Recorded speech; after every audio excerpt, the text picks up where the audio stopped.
चाकणमधील रस्त्यांचा प्रश्न आता चांगलाच ऐरणीवर आलाय। चाकणमधील 13 गावांमधील नागरिकांनी एकत्र येत साखळी उपोषणही सुरू केलंय। गावकऱ्यांनी खड्ड्यांना दुग्धाभिषेक करून उपोषणाला सुरुवात केली। याबाबत गावकऱ्यांसोबत संवाद साधलाय आमचे प्रतिनिधी अविनाश पवार यांनी।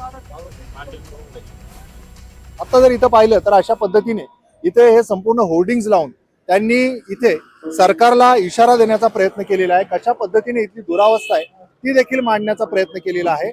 आणि जर आपण पाहिलं तर इथे वारकरी संप्रदायातली हे भजन कीर्तन करून या व्यासपीठावर ते सरकारला जाग आणण्याचा प्रयत्न करतायत। एकूणच जर आपण पाहिलं तर अशी जी परिस्थिती आहे ती बदलणार कधी, हा खरं तर या संतप्त नागरिकांचा सवाल आहे। आणि एकूणच जर आपण पाहिलं तर इथे आमच्या हक्कासाठी, न्यायासाठी आणि आपल्या परिसराच्या प्रश्नांसाठी आम्ही ही जी ट्रॅफिक समस्या आहे ती कुठेतरी जगासमोर आणण्यासाठी इथे अशा पद्धतीने हे संपूर्ण जे इथं व्यासपीठावर हे सगळे आजूबाजूच्या गावातले नागरिक जे आहेत ते इथे आलेले आहेत आणि या प्रश्नावर आता वाचा फोडण्याचा ते प्रयत्न करतायत। एकूणच जर आपण पाहिलं तर उद्योगमंत्री उदय सामंत यांनी जी बैठक घेतली त्यानंतर ते का समाधानी झाले नाहीत, आपण त्याच्याबद्दल त्यांच्याशी बोलूयात की काल इथेच बैठक झाली, मात्र तुम्ही त्याच्या बाबतीत का समाधानी?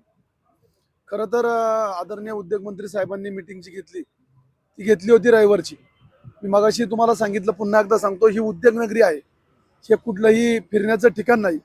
आणि ज्या वेळेस तुम्ही एखाद्या उद्योगनगरीमध्ये भेट देता त्यावेळेस ज्या दिवशी उद्योगनगरी चालू आहे त्या दिवशी ॲज तिथे भेट द्यायला पाहिजे होती। आणि जे अजितदादांनी 59 कोटी रुपये मंजूर केले होते त्याचे रोड त्या ठिकाणी रिपेअर केले। आता तुम्ही मगाशी रोडची परिस्थिती पाहिली, जशी काल ते रोड रिपेअर केले त्याची आज जशी आहे तशी परिस्थिती परत पुन्हा एकदा तयार झाली।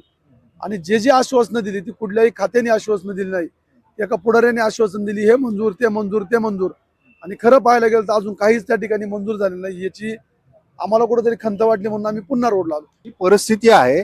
खरं तर ज्या पद्धतीने असं म्हटलं जात होतं की कुठे कंपन्या स्थलांतरित होत आहेत तर त्याचं हे उत्तर आहे।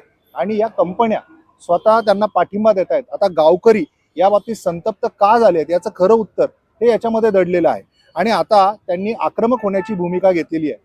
जर शासनाने यावर ठोस उपाययोजना केल्या नाही आणि अशा पद्धतीची हालचाल आम्हाला या रस्त्यांवर किंवा MIDC परिसरात दिसली नाही तर आम्ही आक्रमक भूमिका घेऊ, असं यांचं म्हणणं आहे। आता पाहूयात शासन या बाबतीत कशी ठोस उपाययोजना करतायत। अविनाश पवार, NDTV मराठी, चाकण।